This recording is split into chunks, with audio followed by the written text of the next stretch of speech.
aya mateka iyo tuyibutse ibi bihe byubyibutse tuzamura icyubaro cyawe impamvu baririmbyi bavuze ngo icyo umwana w'umuntu yaguha kugira ngo agushimire kuko turebye dusanga ibyaremwe byose byaremwe nawe niyo mpamvu tubonye ntacyo twaguha tubahaye icyubahiro kuko uragikwiriye tugeze muri cya kiganiro amateka n'umuco ikiganiro mutegurirwa na Radio Umucyo mukakigezwa nanjye Kuzoemi hanyuma tugira umugisha wo kubana namwe kuri aya manywa cyangwa se haracyari mu gitondo birumvikana aho mudukurikiye muherereye Imana ibaho umugisha kandi Imana ibagire neza ni iby'agaciro ko tugiye kubana muri iki kiganiro ntabwo nza kuba ndi njyenyine turaza kuba turi kumwe n'umutumirwa mwibutse ko twatangiye igice cyo kuremwa kw'isi ndetse bigendanye no kuremwa k'umuntu hari ibibazo byinshi byagiye bishamikiraho rero bisa naho bitararangira ari nabyo dukomeje uyu munsi hanyuma rero munyemere tuze kwakira umushumba hanyuma aze no kudusengera hanyuma twinjize muri iki kiganiro nyirizina hanyuma tuze kwinjira mu bibazo by'uyu munsi bisa naho biri buze gukomereza gukuremwa k'umuntu n'ubundi kari umushumba. Turagushimiye Yesu uratubyukije izina ryawe rishimwe utagushima yakitwa nde yava he yakomoka he mbese muri twese ninde utagiriye neza ko kubyuka nta ruhare tubigizemo ubwiza bwawe kugira neza kwe bidutwikire rero wongere wiheshe icyubahiro ndetse n'ikuzo muri uyu mwanya tugiye gufasha abantu gusobanukirwa sitwifuza presence yacu gusa dukenera presence yawe muri byo kugira ngo ababajije uko umuntu yabaho imikungugu n'ibindi byose byaba byarabajijwe abana bawe barushaho gusobanukirwa kuko igipimo tukumenyamo nicyo tukwizeramo ijambo rye ritubwira ngo kwizera ni ukumenya dushoboze kumenya by'ukuri kugira duhindure ibyo tugomba guhindura maze izina ryawe rihabwe icyubahiro urakoze kubw'iki kiganiro cya Radio Umucyo izina ryawe ryamamare ntabari twe ahubwo izina ryawe ryamamare icyifuzo cyabo bagitangiza nicyo kitwicaje aha rero buri wese ucyumva kigira icyo kimufasha kigira icyo kizamura muri we kugira ngo izina ryawe ryamamare mu izina rya Data twese n'Umwana n'Umwuka wera amen. Yego hanyuma bamwumvisha ari ubwa mbere nitwa Kuradusenge Jean Dodier ndirigo representative wa The Holy Israel Church cyangwa itorero ryera rya Israel dukorera i Nyamirambo hafi y'ibitaro bya Nyaruyenge hiyongeraho revera cyangwa nibyo bibanza bigendanye na y'umuntu ibyo byose ni akazi igikuru ndi umunyamasengesho anyway ndi umwigisha w'ijambo ry'Imana muri Terewo University nkaba umwigisha wa Bibiliya nyine mu buzima busanzwe nkanayigamo ariko nkanigamo ndarangiza no kwa 9. Okay. Yego tugira umugisha wo kubana muri iki kiganiro cy'uyu munsi ni iby'agaciro nk'uko rero ubushize byari biri ntekeza ko ari ikiganiro dusa naho twasorejeho abantu benshi batasobanukiwe isi itabonye ukuri kandi yakabayibona cyangwa se kumva ni muri urwo rwego nifuje ko ariho tuza guhera kabone niyo twahatinda icyo abantu benshi bibaza nk'itunda Adamu na Eva bariye ariko turabanza tuze kureba nanone kuko nubwo twibanze muri ibi bibazo ariko hari ibice by'ibanze abantu bakwiye gushingiraho kugira ngo basobanukirwe ese iyo bavuze ngo Imana yaremye Adamu na Eva bakavuga ngo Imana yaremye Adamu na Eva abandi bakavuga ngo Imana yaremye Adamu hanyuma Eva ntiyamuremye biconfusinga benshi bigendanye no kugira ngo baze gusobanukirwa kubera ko n'abashamikiye baravuga ngo ese Imana ntiyabonaga ko Eva azarya iryo tunda ko Imana irebe hazaza ikibazo cy'uyu munsi kiraza kubona gisa naho kiri buze kuba kirambuye kubera ko gifite twinshi gishamikiyeho umushumba karibu. Okay, nagize umugisha wo kumva benshi babashije kubaza ari mu kugenda dusubiza uzumva tutaramugezeho azicira inyuma yibarize. nta kibazo. Bizadufasha kuko hari igihe tuba turi gusubiza umwe tugasubirizamo n'ibindi. Yego. Nk'icyo ubajije ku muntu watubwiye ko yitwa Florence muri Kamonyi wabajije aragisubirizwemo ntituzamugarukaho, aze kuba ari maso aragisubirizwamo. Aho yabajije ngo ku itangiro 1:26 na 2:7 ntekereza ko yabazaga ku muntu, yaravuze ngo turemo umuntu mu ishusho yacu ase natwe, ngo noneho 2:7 ibumba umukungugu. Uramwibutse? ngo kandi ngo ubwo si Imana yarabitsinze mu kubaza kwe, yashatse kwibaza ngo umuntu aremwe mu mukungugu. Ni nko gushaka kwibaza ngo mbese ubwo Imana nayo niba umuntu aremwe mu ishusho yayo nayo ni umukungugu. Dans d'autres termes ni muri ubwo buryo yabazagamo.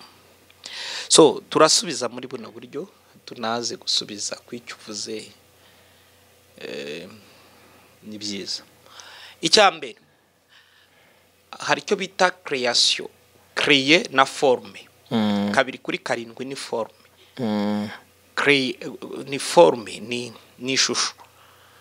Ubwo se mvuze forme aba ari ishusho yemi, uze kumfasha mu uvuze forme ndagufasha mu Kinyarwanda ariko hari amagambo tutajya tubonera mu Kinyarwanda.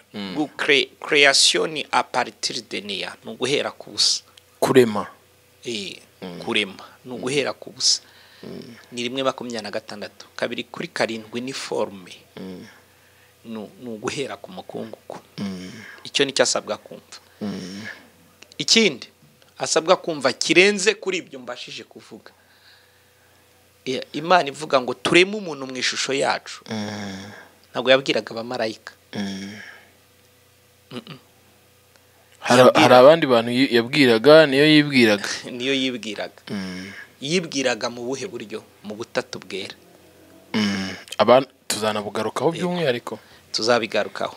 Ariko icyo nicyo asabwa kumva. Tureme umuntu, ntabwo iri kubwira abamarayika. Ngo bari bibwira ngo tureme umuntu mu ishusho yacu. Ko abamarayika ntabwo bari mu ishusho yayo. Iri kubwira ubutatu bwera. Imana Data, Umwana n'Umwuka Wera. So ni ibyiri kuvuga kuko basobanuriye ko mu itangiro rimwe mbere na mbere Imana yaremye ijuru n'isi. Aho ni Imana Data. 2, isi idafite ishusho yariho ubusabusa, umwuka w'Imana yari hejuru y'amazi. Aho ni Imana Umwuka Wera. Imana iravuga ngo habeho umucyo. Iravuga ijambo umucyo. Iyo ni Imana Mwana. Yohana 1:1 mbere na mbere hariho jambo. Jambo yahoranye n'Imana kandi jambo yari Imana. Uwo yari umucyo. Niba tuvuze gutyo wari kugira ngo abantu barusheho kumva neza, kuba ufite papasi yo gusobanukirwa ibyo ari byose arabyumvisha. Rero Imana kuvuga ngo tureme umuntu ntabwo iri kubwira abamarayika, iri kuvuga ubutatu bwera. Dans d'autres termes uwo muntu agomba kuza mu butatu. Florence niba dukurikiye abyumve, uwo muntu agomba kuza ariko mu buryo bw'ubutatu. N'abandi ubwo tuba tuvuga ugifiteho ikigeragezo gikomeye, ariko twabonye yuko ari tabari n'umuntu umwe nyine. Ni nayo mpamvu washyizeho n'umwanya wavuga ngo ufite ikibazo wese akibaze kandi bisubirizwa ahangaha. So turema umuntu rero ni umuntu ugomba kuremwa mu buryo bw'ubutatu. Ubwo butatu ni urwa mbere rw'Abatesalonike 5:23. Imana y'amahoro ibeze rwose umwuka, ubugingo, umubiri, kugira ngo ubwo Kristo azaza buri kimwe cyose kizabe kera. Mu ishusho yacu ni ubutatu buri kuvugwa. Aho sinzi niba twumvishije ahubwo. Mu ishusho yacu iri kuvugwa ni umuntu w'ubutatu. So mu butatu bugize Imana, Umwuka Wera ntituwubona, n'Imana Data ntitwabashije kuyibona, ariko Kristo we yaraje araboneka. Yohana bigarukaho aravuga ngo twabanye twakozeho, udukurikiye reva arabizi ko Kristo we yaje akaboneka. so in this moment ntago wavuga ngo atuye muri iriya karitsiye ariko yaraje ku isi araboneka, baramubona rwose kugira ngo n'ibitabo byaranditse. yego ni nayo mpamvu nawe ubu uri kunkurikira ntari kumbona, ariko kuba atambona si bivuze yuko ntahari, ariko kumva so aranyumva. Tuvunaguye rero mu magambo make mu gusubizaho yumve ko ubwo butatu aribwo twavugaga habonetse Imana umwana gusa, Imana umwuka wera, Imana data ntago byabonetse, haboneka kimwe mu butatu, haboneka kimwe mu butatu. Kandi nanjye niduhura uzabona kimwe mu butatu bungize, kuzabona inyuma hanjye, ni inyuma, ni physical appearance uzabasha kureba, igice kibasha kugaragara, igice kibasha kugaragara nicyo kibasha kuboneka. So ducishirije ibyo ari byose akeneye information zirimo zirenze izo tuvuze, yahamagara kuri telefone ngendanwa, ariko mu magambo ari rusange ndibwira kasobanukiwe. Sinzi ikindi kibazo aho waruhereye. Ikibazo naherewe nyirizina uyu munsi kirumvikana, ni ikibazo cyo muri Edeni. Ni ikibazo cyo muri Edeni, kuko wavuze ngo dutangira, wavuze ngo Imana iravuga ngo turimo umuntu ase natwe. Yego. Benshi rero bari confused, benshi baracanganyukirwa kenshi bavuze ngo Imana irema Adamu. Bantu basobanukirwe, Imana ntiyaremye Adamu, nakibutse. Imana yaremye Adamu, hanyuma Eva sewe. Turahera aho mbere yuko twinjira mu matunda.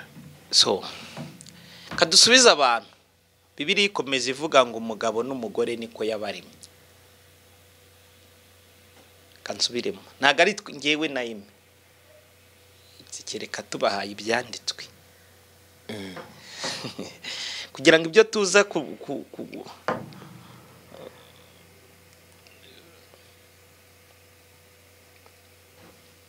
ibyanditswe biza kudufasha gusobanukirwa icyo Itangiriro 1:27 munsi yaho twavugaga. Itangiriro 1:27 munsi yaho twavugaga nyine. Okay, Itangiriro 1:27 reka mpasome kugira ngo babashe kuhumva. Aravuga ngo Imana irema umuntu ngo agire ishusho yayo, afite ishusho y'Imana niko yamuremye, umugabo n'umugore niko yabaremye. Soma na 5:2 kumve. 5:2 haranditse ngo umugabo n'umugore niko yabaremye, ibaha umugisha, ibita umuntu ku munsi baremweho. Okay, ndagira ngo abantu bumve impamvu tuba tubanje gukoresha ibyo byanditswe, abari kugira ngo nibuza nituza kuvuga ibintu babyumve. So aho turi buze kuhasubirizamo ibitari bike, ariko abantu babanze bumve yuko Adamu na Eva baremwe n'Imana. Hari n'umuntu wakoresheje imvugo arabanga ibyo ngenda byemera, kereka ubu ngiye gushaka izina ariko uramwibuka. Arabanga ariko abantu bajye bavuga ngo Adamu na Eva bararemwe, ngo ariko twe ntibabivuge. Nawe wibuka? Umumama. N'umumama wabibaje. Yanagarutse inshuro zingahe ngo ashingiye ko twe nyine tutaremwe. Yego. Ubwo icyo kiriho reka tugisubirize icyarimwe. Niyo mpamvu navuze ngo igihe umuntu abajije ikibazo tugiye kukigira tuzaducishiriza twumve ko hari undi muntu wabajije icyo byasubirizwa rimwe. So umugabo n'umugore niko baremwe. So hari icyo bita iremwa kuri 2:15 umugabo ahabwa responsibilities. Okay, ndanahasubiriza umuntu wabajije ngo mbese ngo Eva yaba yarabwiwe na Adamu, muri iyo angre yabwiwe na Adamu ibigendanye n'itunda. Ubwo nawe tuba turi bumusubirizemo icyarimwe, kuko niyo papasi tuba tugira ngo nibuze umuntu tugire common sense, tugire igitekerezo kimwe. Icyo nshaka ko bumva, umugabo umugore niko yabaremye. So kuba dufite uburyo umwana w'umuntu aremetse akaremwa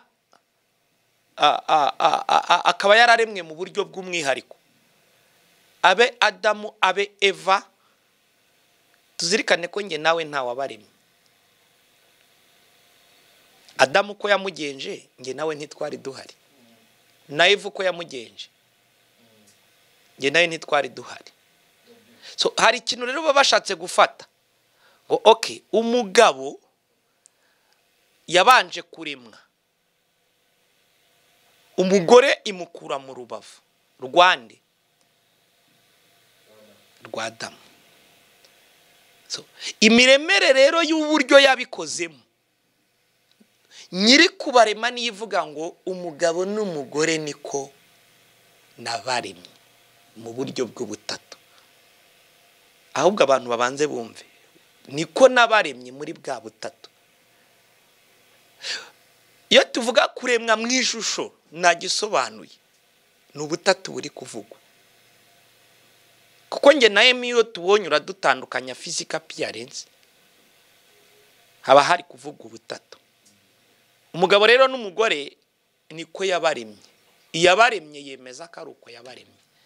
Icyo turagisubije ibyo ari byo byose tugendeye kuri Bibiliya. Nyiri kubarema avuga ko ariko yabigenje, si twebo kumuvuguruza kuko nta wari uhari abikora, uwabikoze nikabivuga. Hanyuma se ukiraho ukiraho aho ni baba bashaka gukora, hari icyo bita ngo creation na transformation. Baba bashaka kumvikana yuko umugore ataremwe habayeho gutransforma, ariko bigendera bagenekereje uko bivuga ngo yamukuye mu rubavu. Yego, yafashe urubavu irutransformamo umugore Rwanda, ariko umugore yaratransformwe rero nyine niko naho baba bagendeye, ni urubavu Rwanda rwa Adamu. Adamu se yaremwe ate? Yarabumbwabumbwe. None se Eva ari kuremwa ate? Nyiri kubarema mvuka ari kukubwira umugabo tubahaye ibyanditswe bibiri, umugabo umugore niko yabaremye, kandi nge nawe ntitwari duhari. Ahubwo nyiri kubarema avuga ko bose ariko bari. Tukiraho twibutsa abantu bose bahumekerwa mu mwuka nyuma yo gutransforma, nyuma yo kubumbabumbwa nk'uko wabivugaga, cya kintu Imana igahuhamo umwuka ngo bigahinduka ubugingo buzima kuri kabiri kuri karindwi. Tukiraho pasteur n'abadukurikiye n'abazadukurikira, yego, ngira ngo hari abandi bigisha bashobora kuza nibyo bakabyigisha bakabisobanura, ariko twebwe itandukaniro ryabo turi muri iki kiganiro nubwo twuzuzanya nuko tureba sero ya Bibiliya cyangwa se uruhande rwa Bibiliya n'uruhande rwa science. Icyo science ivuga kuri ibyo bintu, icyo biri bivugaho. Impamvu ahangaha turi gusoma Bibiliya, eske hari amakuru dufite kuri science? Sero ya science bigendanye n'iremwa ry'umuntu. Iremwa ry'umuntu sero ya science ntirigira twararisobanura. Twarayisobanura ariko ntabwo reconsidering umuntu kutumuvuga kuri Bibiliya, reconsidering umuntu nyuma y'igihe. Ariko twari turi kureba ngo ni mu yihe myaka bo bemera ko uwo muntu yagize transformation akava mu buguge akaba umuntu. Aho niho twari tugeze muri cyagiye tuvuga ibigendanye n'imyaka, aho bari kugera kuwo bita homo sapiens, uwo bakonsideringa nk'umuntu ni ryari. Okay, tutarakomeza ariko abantu tubwira cyangwa abantu twigana nabo hano niba abantu bakeneye kumviriza ikintu ariko afite n'impamvu yo kucyumva. Yego, uko ngira ngo rugiye no mu ireme ry'uburezi hano barakubwira bati ngwino wige finance. Noneho kwiga finance kwa bizagufasha kujya muri audit cyangwa kujya muri banki n'ahandi no mu zindi institutions zikeneye cyangwa ibigo bikeneye abantu bize finance. Yego, noneho uyu muntu turi kubwira turiho turigisha Bibiliya, la majority abantu benshi cyangwa bigisha benshi batinda mu isezerano bw'isezerano rishya kuti isezerano rya kera. Ku buryo n'abakristo bacu uyu munsi banabatijwe nujya kumubaza arakubwira Paulo, sibyo? Kuruta uko azamenya distance cyangwa intera iri hagati y'umurongo wa mbere w'itangiriro n'umurongo wa kabiri. Ukibaza ngo uyu munsi ko duteguye inyigisho turi guha abantu, wabasubiriramo gato ku mumaro nicyo bibafasha, ku mumaro wo kwiga ibi nicyo bizabafasha. So ikintu cya mbere basabwa kuzirikana, igitabo cy'itangiriro nicyo cyitwa intangiriro, ariko icya nyuma cyitwa ibyahishuwe. Icya kabiri, ibyanditswe byose byahumetswe n'Imana bigira umumaro wo kutwigisha bitewe n'impamvu na buri kimwe. Icya gatatu, icyo wita abantu bakonsidaringa nk'isezerano rishya, bakibwira ko naryo ubwaryo batamenya aho igihe ritangirira. Isezerano rishya ubundi ni nyuma yo gupfa kwa Kristo no kuzuka. So mu magambo make cyo nanishatse kubamenyesha, kuvuga umwana buri kimwe cyose kugeza kuri ba Yosefu n'abandi, gufata umwana kujya kumutamba, kugira buri kimwe cyose bakwiye kumenya ko yari profesi. Ndamureba ariko subu ndamwitegereza ntandi hafi, icyama nkazaba ku ngoma ye. Ibintu byinshi byo ikintu cyitwa isezerano rya kera riravuga Kristo taraza, riravuga ubumana, riravuga buri kimwe cyose n'ibindi byinshi bigendanye n'amateka. Ariko nujya muri shya rizavuga umwuzuro. Umuntu wese ushatse kuvuga ngo azahagarara ku kintu cyitwa kuvuga emi ikuzo, akajya avuga ngo kuko ikuzo emi ari buriho ngo nzirengagiza akagira inkomoko, ibyo byaba ari ubujiji. Ntabwo navuga ikuzo emi ngo mukonsidaringe nk'atagira iyo akomoka. Rero abantu bumve yuko isezerano rishya, icyo twita nk'isezerano rishya, riza habanje irya kera, kugira ngo bahuze ibishya, ibyo bakonsidaringa nk'ibishya cyangwa ibyo bagereranya n'ibishya n'ibishaje. Mu kera bimeze gute, none bimeze uko? Niki cyatumye se ubundi Imana yemera yuko Satani agira ijambo, umwana w'umuntu akagira amahitamo? Ubu ngubu igituma ukunda Mama Beron, wemereye kumubwira ko umukunda kuko wamukuye mu bandi. Ari we wenyine se wari kuvuga ko umukunzi? Nta mahitamo wari ufite. So ni ngombwa yuko abantu bamenya yuko buri kimwe cyose, ntabwo uzavuga ngo wamenye isezerano rishya ubwo na Kristo ntiwamenye icyo yaje kuvanaho. Birakwiye kumenya ibyo yavanyeho kugira ngo unizere, nujya na muri bya bindi ubiha agaciro kabyo kuko wamenye ibyavanyweho. So ibyo rero mu magambo make, ahubwo ikigeragezo tuba dufite kiba kimwe, wakigarutseho ubwo abantu bakubazaga. Abantu benshi ibitabo biraremera, ntabwo abantu bakunda kwiga. Natwe usanga turi ku musozi wacu, ugasanga urabazwa ibigendanye n'umusozi wawe kandi bitari komplike, n'ibisanzwe birizi mu kumenya. Ugasanga ntabwo tuzi role ya specialisation nabivuga gute se, yameliora qualité na quantité, qualité and quantité, yameliora ubwiza n'ingano. So specialisation ukuvuga ngo iyo emari muri journalism, ngewe nk'aba pastor ubundi emakwiye kujya deep muri journalism, kwimenyereza iryo tangazamakuru, ukabikora bya kinyamwuga, ukabyinjira ibwina.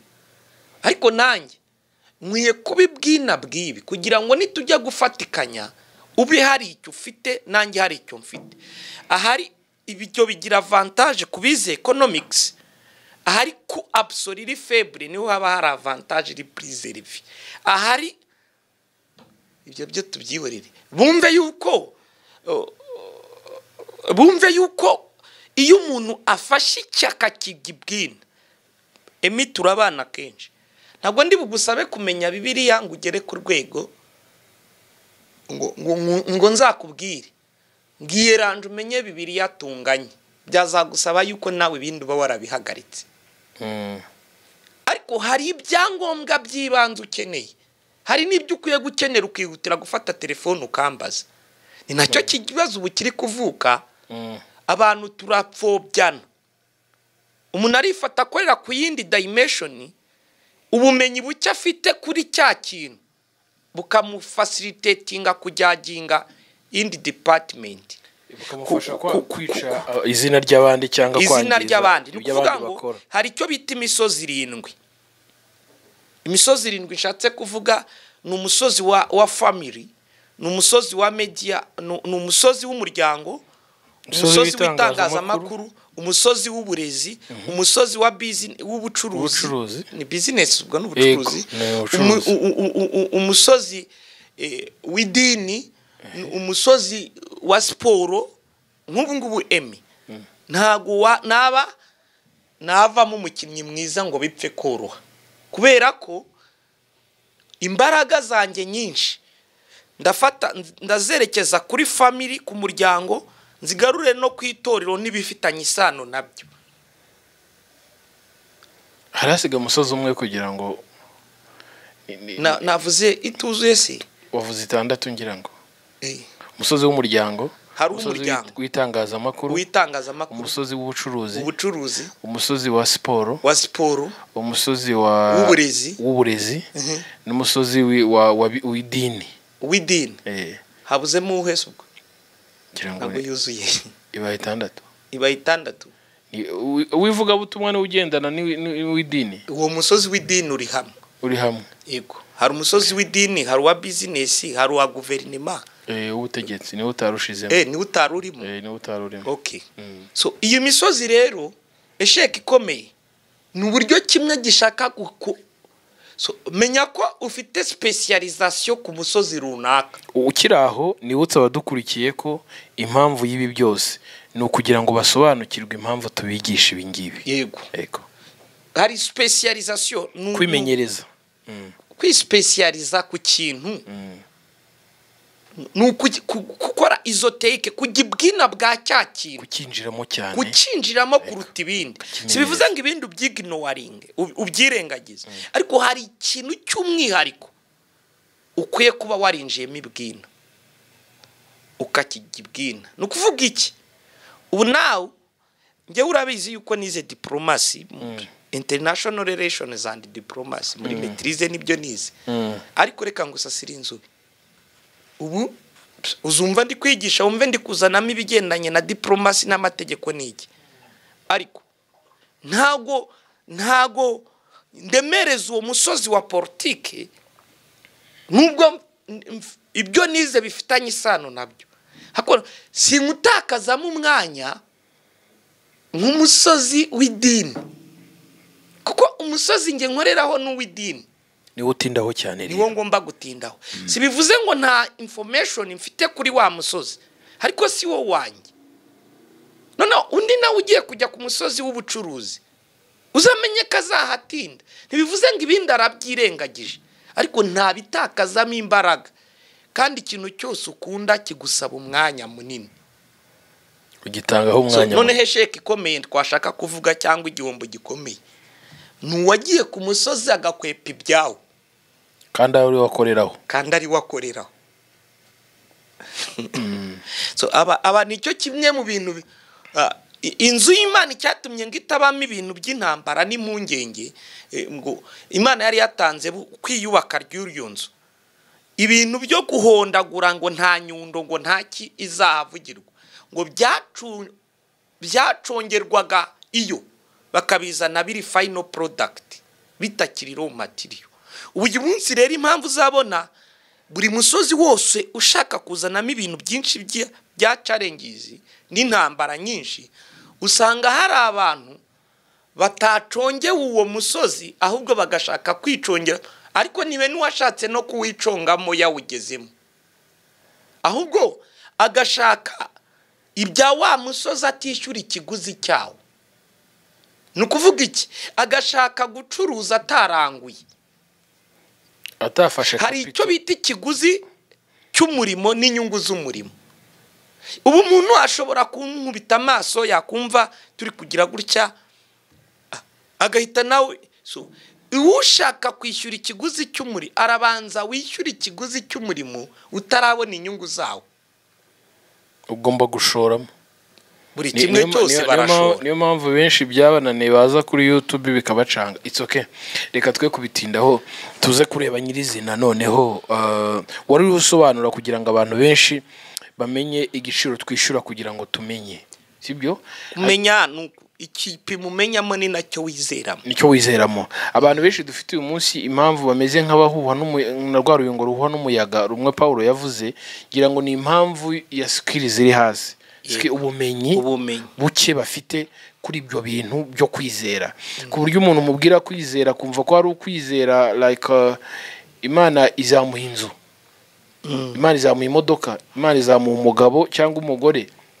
Ugasanga uko kwizera niko avuga niko atindamo. Wenda nitugera igihe cyo kwizera tuzanabigarukaho. Ugasanga bitandukanye no kwizera byo dusoma cyangwa ibyo Yesu yavuze ngo unyizera naho yaba yarapfuye azaba. Iri ni ijambo rikomeye abantu batazi icyo bishatse gusobanura. Ariko benshi bizera like material, bya bintu bifatika twahoze tuvuga. Niyo mpamvu iyo tuvuze ngo turatinda muri ibi tugende gake kugira ngo abantu bige basobanukirwe. Ubushize twabivuzeho ndavuga ngo impamvu y'abantu benshi urugero rwo kwizera kwabo ruri hasi no kutamenya ni bwa bumenyi buke wavuze. Urugero umenyaho nirwo wizeramo, kuko uyu munsi ntago abantu bazi ngo igihe cyari hagati. Wibuke ko hari n'uwabajije iki kibazo ngo tuzanagarukaho kumenya ngo kuki ibitabo 5 byanditswe na Mose yari kwari kwandika ibyo ibyashize adahari. Ariko hano turiho turasoma duhereye mu itangiriro Pastor, twasanze harimo hari ahantu runaka hari imyaka myinshi ya timing twavuze bisa naho biconfusing abantu badashobora kwizera. Duhereye ku munsi wa mbere ngo nuko umunsi wa mbere Imana iravuga ngo habaho umunsi wa kabiri. Ariyo mpamvu abantu bagira ngo ni ku wa mbere bagira ngo ni ku wa mbere no ku wa kabiri kugera ku wa gatandatu. Ariko ntago ari cyo Bibiliya yavugaga. Ariko abantu benshi tubana mu byo byitwizera niko babizi. Ntago bazi ngo mbere y'umunsi wa mbere n'umunsi wa karindwi harimo igihe kingana iki. Rimwe na rimwe bigora abantu rero mu kwizera.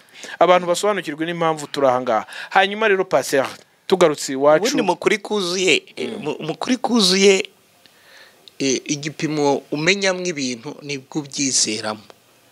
Abantu igituma turaha ngewe mu mwaka w'2000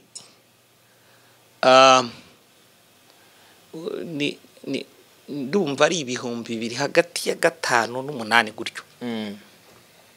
Nagize challenges zigendanye zari ziri mu kwizera kwanjye, kuko abo nabashaga kubaza ibibazo bituma nakserera sibabashaga kumbonera ibisubizo. Bari bafite ubumenyi buri hasi. Kutambonera ibisubizo byari kimwe mu bintu uzatuma abantu barekura ibintu. Ni igihe umuntu ari gushaka igisubizo akakibura ahita avanga ariko ibi bintu ntibinasobanutse. Niko bigenda. Bisaba ngo abadukurikiye barikorera ku musozi w'itorero cyangwa w'idini, ubwo nabwo tubivuga gutyo hari abababara kubera revu. Bisaba ngo bajye ibwina bwa bya bintu kugira ngo abizera niba babaza ibigendanye n'ibyo biringira babone ibisubizo by'ibyo bashakaga. So igipimo tumenyamo nicyo twizeramo. Bazamenya ukuri kandi ukuri kuba bature. So tuvunaguye rero twavugaga tukiri kwa Adamu na Eva dusa n'abavayo. Adamu bamenye yuko abo umugabo n'umugore Bibiliya iratubwira ngo niko yabaremye. So habayeho kandi twavuze mu ishusho yacu. Abantu babanze bumva iryo jambo mu ishusho yacu niki? Ni ubutatu bwera. Ni ubutatu. Ninjya kuvuga bwera birabo bw'Imana. Turimo mutagatifu nyine barabyumva mu ishusho yacu. Icyo cyo bacyumvishe. Tuvunaguye icyo twashakaga ko bumva. Bageze muri Edeni papa. Bageze muri Edeni. Bageze muri Edeni ko abantu benshi bari confused. ntibasobanukiwe n'uburyo habayeho kurya kw'itunda. Adamu yari abizi imbere, yabiganiye n'Imana. Hanyuma Eva wenda rimwe na rimwe hari ubwo avuga ko arengana atarazi amakuru nyayo, habaye miscommunication hagati ya Eva na Adamu n'Imana. Ni byose ko twongere twibuke mu gitabo cya Yohana 21 ibintu bya Kristo Bibiri ivuga ngo bivugwaho bike. Even na Bibiliya yijya kwandika ntago yandika buri kimwe cyose. Hari umuntu waguhaye advice y'ikintu aravuga ngo Imana yaduhaye ibyishaka ko tumenya. We niyo angle yari ari kuvugamo. Ahubwo ndabivuga gute, ntago iyo umwanditsi tuvuge ngiye kugaruka kuri Emi, nshaka kuvuga kuri Beron, uriya muhungu wundi wavutse ntashaka kumuvugaho, ndavuga kuri Emi nkomereze kuri Beron, mvuge ngo Beron abyarwa na Emi. Ubuzima bwa Emi ndasa nk'uburejectinga kuko nshaka kuvuga kuri Beron umwana wawe. So ubuzima bwawe n'abandi bavukana nawe nsa nk'ubwirengagiza, nka focusinga ku intumbero nyamukuru, intego nyamukuru y'impamvu yawe, ariko y'impamvu yanjye y'icyo nshaka kuvuga. Bituma ntajya muri details, atari uko nashatse kubigukinga, ahubwo ari uko intumbero nyamukuru y'icyo nshaka kumenya ari icyo cyumvikanye neza cyane. So kantange niyo mpamvu birivuga ngo n'ibya Kristo si byavuzwe byose na buri kimwe cyose. Urugero nkubaze, Yakobo yabyabana bangahe? 12. Uzi impamvu nsubiza 12? Nuko nyine niyo ntumbero nyamukuru y'ibyashakaga kuvugwa. Ariko aburi kuvuga n'abahungu gusa. Intumbero nyamukuru nukuzavuga imiryango 12 y'Abisiraheli. Nicyo kigenderewe. Kandi yakomotse kuri Yakobo. Ikomoka kuri Yakobo. Ariko nibivuze ngo abana yabyaye nta bakobwa babamo. Urukumva ibyo ndi kuvuga. Nukuvuga ngo intumbero nyamukuru y'umwanditsi n'abahungu 12 bande ba Yakobo. Ariko hari n'abandi bakobwa. Umwe wanaba muri Bibiliya. Wo bita Dina. Ariko intumbero nyamukuru yo kuvuga ni imiryango 10 ku ruhererekane, ni imiryango 12 y'Abisiraheli. Undashobora kuvugwaho mu gihe runaka, ariko papa si nyamukuru ariyo. Nicyo nshaka ngo abantu bagira urwego rwo bumvamo. So rero ndahasubiriza mu buryo mvunaguye. Warumbajije kungu urumva niyo harabaye miscommunication hagati ya Adamu na Eva, ariko bagaruramo n'Imana, hakazamo Imana. Iyo Eva aza kuba nta makuru afite kubyo yakozwe, kubyakozwe, either Imana imubwiye cyangwa umugabo amubwiye, ntiyari buhanwa. Uranyumvishije? Iyo habaho iyo twebwe narimereye aho ngo abantu bumve ko intumbero nyamukuru y'uvuga agira hafokasinga.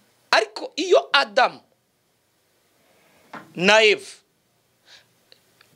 ngaruke kuri Eva, aba ari umuntu udafite amakuru. Birivuga iki? Abazi byinshi babazwa byinshi, abazi bike bazabazwa bike. Kuko hari abantu dufite bapfuye mbere ya Christianisme yo mu kinyejana cya 16 na 17, kandi ko twabigarutseho. So abo bazacirwa urubanza rungana n'ibyo bamenye. Iyo Eva aza kuba ari sous informé, nta makuru yahawe, ntago Imana yari kumuhana. Hariho nta hari umugabo. muvumo wari buze, ariko igitumye ari kuwuzira y'ubwayizi yuko ayo makuru ahubwo nge nawe nuko icyo kiganiro kibaho. So what Imana imubwira cyangwa umugabo amubwira ngo rero mada, dore iby'Imana yatubwiye nuko iki giti tutemerewe kukirya. Situzi niba gusa Imana yarabibyibwiriye Eva, situnazi niba Imana Adamu ari ubwira Eva. Icyo duhamya ni kimwe, iyo atagira amakuru ntiyari bubibazwe. Aho batwumve muri iyo hangire. So kuko Bibiliya yijya kuvuga igira papasi y'ikigendererwa.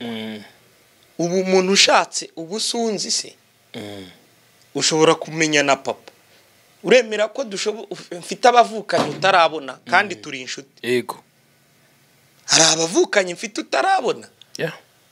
None se uzafata bari umaze kubona uhita uvuga ngo yavukanaga n'uyu mubare? Hari abandi bantu tuvukana. Urugero nk'umwanditsi w'umuyahudi bita Joseph, mu gitabo cyo bita yise Antiquities Juive, agaruka ko Adamu ubwe yabyaye abahungu 33, Adamu n'abakobwa 23. Muri research bakoze nibo bana Adamu yabyaye, ariko ibyo hari ahandi baba barabikuye. So habaho uruhererekane. Either ibyo yakoze biririyo cyangwa se biririyo, birukuri cyangwa se ukuri. Byabukuri cyangwa ntibibukuri, ariko nge ndi kuvuga ibyanditswe mu bushakashatsi bwakozwe. Kubera yuko ubu nawe ushobora kuba hari abunziho ariko ugambiriye gushaka abantu bose tuvukana wababona.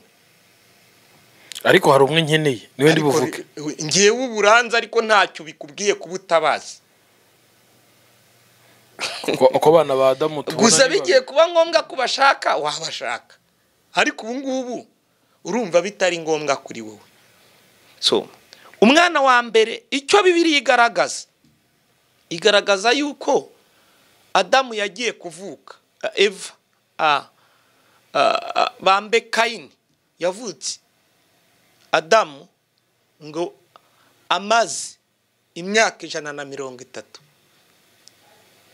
Kandi wibuke haranditse ngo avutse, uze gusoma nukuvuga ngo kandi Imana nukuvuga ngo aremwe. Nyuma yo kuremwa haciye imyaka 130 nibwo tubona uwo bita Kayini. Hakari ibindi bitabo rero bivuga yuko Kayini si first born, ntago ari umwana wa mbere, ntago ari umwana wa mbere wa Adamu, ntago ari we mwana wa mbere. Bibiliya irita kuri Kayini yite no kuri Abeli, igaruka no kuri Seti nka mshumbusho. Ariko si bivuga ngo niba abana bonyine. Nuza no gusoma Bibiliya kubwira ngo abyara abahungu n'abakobwa, bo ntiyabavuga.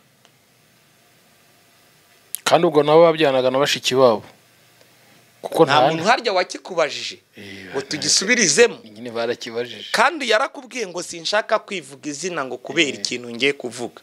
Niko ya introduction ye yavugaga ngo kubera ikintu ngiye kuvuga ngo sinshaka kwivuga izina, kubera ko uko yakibajije biragaragara ko afite uburyo yasenyutse, asenyurwa n'umuntu batagira icyo bapfana. Kandi ko bikubwira aba bantu batubaza ibibazo n'abadukurikira benshi n'abavunitse benshi n'abakomeretse benshi bavunwe n'abantu bari bizeye ko bagiye kubaha ibintu bizima. Yaravuze ngo ko umuntu ko kera ngo umugore n'umugabo babaga bavukana byavanyweho ryari ngo ko umuntu asigaye ngashaka kwica undi cyangwa ngakara, bigaragaza yuko mu mvugo ye yagaragazaga ko umugabo yashatse atazi se na nyina ahamugeze.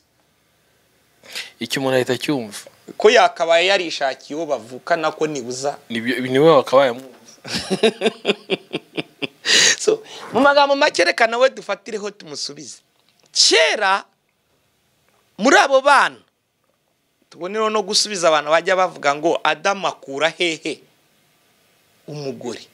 Uramwibuka ngakura he umugore ngo tubihurize rimwe. Imana imaze guhana uwo bita Adamu, uwo bita Kayini, yaramubwiye ngo yamushyizeho ikimenyetso ngo kugira ngo batazamubona bakamwica. Urabyibuka?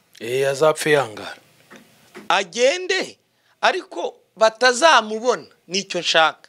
Yamushyizeho ikimenyetso kugira ngo batazamubona bakamwica. Ni bande bari kumubona? niko Bibiliya ivuga.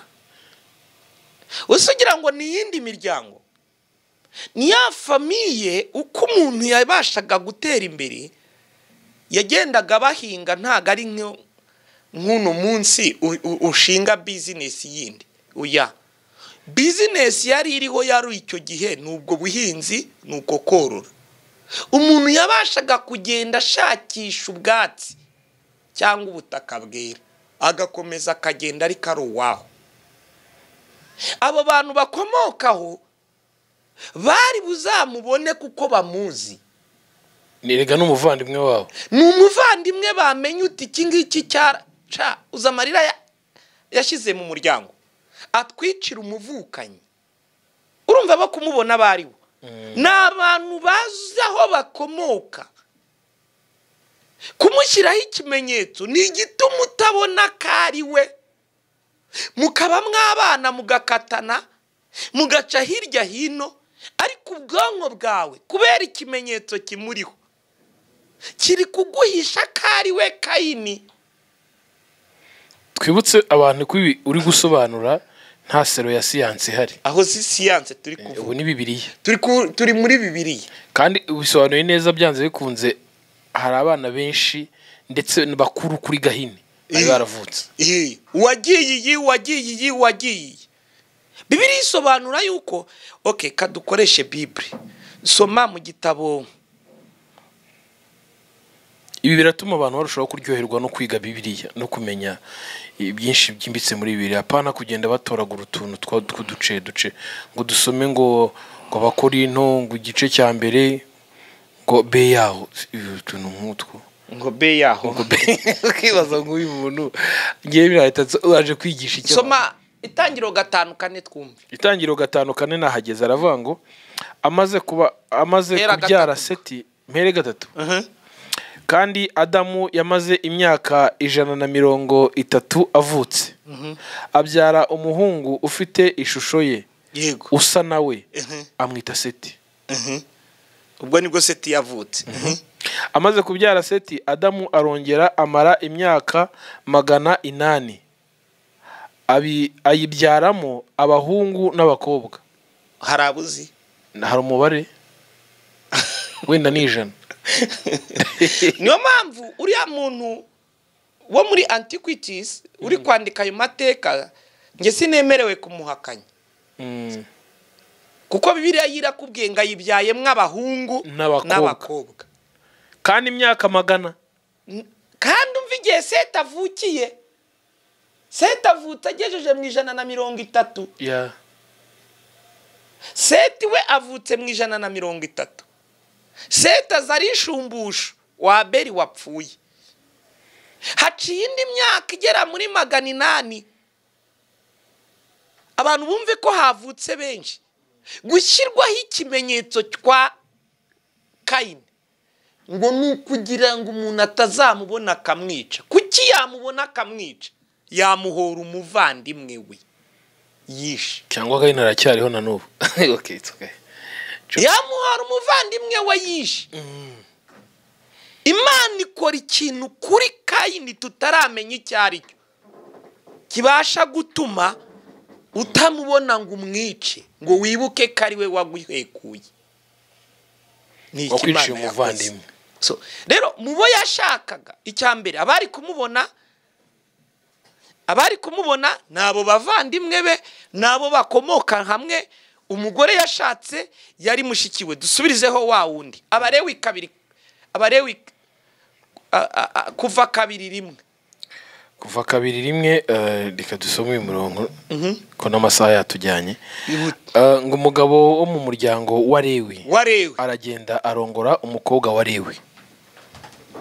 Abantu babanze bumve, umugabo wo mu muryango wa Lewi ntiyashaka kwa Nafutali, ntiyashaka kwa Rubeni no kwa Dani na hehe. Oya, aragenda arongora umukobwa wa Lewi. Si byari igitangaza icyo gihe gushaka mushiki wawe. Tugarutse gato mu gitabo cyitwa Itangiriro 19:30 murasanga umuvumo w'Abamoni n'Abamowabu. Nyuma y'igihe Imana yaje guhagarika gushaka kw'abantu bahuje amaraso ku mpamvu ebyiri zayo. Iya mbere, ku mpamvu yo kugira ngo iriyororoka ryayo. Mwibuke icyatumye umunara w'i Babeli ugambirirwa kubakwa, byari ukugira ngo bahame ahantu hamwe. So ibi yari impamvu yo kugwira isi. Hagura kujya gushaka ibunaka uragura umuryango. Iyo yari impamvu ya mbere. Impamvu yo kugwira yari impamvu ya mbere kugira ngo bagwire isi. Impamvu ya kabiri, abantu bari baramaze kuba benshi, nta mpamvu yo gushakana kugira icamacakubiri yo kuvuga ngo iki. Impamvu yindi, mwongere mwibuke ko hari indwara ziri hereditarians zishobora kwibasira umuryango umwe runaka zikawica, ari za karande zikawurangiza. Mushumba rero tukira niho tuzahera ubutaha kubera ko iminota yatujyanye kandi dufite gahunda zigomba gukomeza gukurikira. Ariko akantu kamwe mbere yo wenda dusengera unatanga nimero mu munota umusigaye, urabona hadakwiriye kubaho ubukangurambaga bw'abashumba cyangwa bari kuri wa musozi twavuze w'idini? Ibyo byo ni ngombwa, ni n'itegeko, niyo watabishaka ku neza abonye se leta itari kubishaka. Okay, hanyuma ugiye ubwayo yari bidushyiriyeho. Kera tujya kwiga abantu bumvaga turi gupfusha ubusa, ariko uyu munsi leta yabigize umwuka wera ngo ari kwigisha muri doktora uza abantu baguhamagara bakubwira ngo mfasha nanjye ngende ngo noneho katubayeho. Okay, hanyuma noneho ugiye gusenga, uduhe na nimero za telefone wakenera ibindi yakubaza, hanyuma tuzagaruka ubutanga ibisanzwe dukomeza. Turagushimiye inshuti yanjye Yesu kuri umukozi w'umuhanga. Tugushimiye kubw'uyu mwanya twari dufashe tuvuga ijambo ryawe. Abana bawe baha umugisha, kugira neza kwawe kugaragare, ubutsinzi bwawe bugaragare, ubutabazi bwawe bugaragare. Wihesha icyuburo ndetse n'ikuzo, kandi buri wese uteze amatwi umuvane ku rwego umugeze ku rundi, mazina rye rihabwa icyubahiro. Wakoze kubana natwe, umuntu utarakizwa mu izina rya Yesu umumurikishirize mu maso hawe kugira ngo abashe kugera ikirenge mu cyawe, mazina rye rihabwa icyubahiro. Urakoze kuri Imana ya hose na kure mu izina rya Yesu, amen. Telefoni ngendanwa ni 0782 25 58 74 0782 25 58 ikindi kirenze kuri ibyo ngibyo ubwo aho ubutaha ntacyo tuzahera kuri cya kintu iminota ibe tuba dufite abari mike kivuga ibyitunda n'ibindi. Yego tuzabyinjiramo icyo gihe. Imana ibahe umugisha mwese abo twabanye muri iki kiganiro, kandi nanone nshimire pastor nawe twabanye muri iki kiganiro. Reka gahunda za Dumucyo zize gukomeza. Nge ndikuzo Emi nk'ibisanzwe.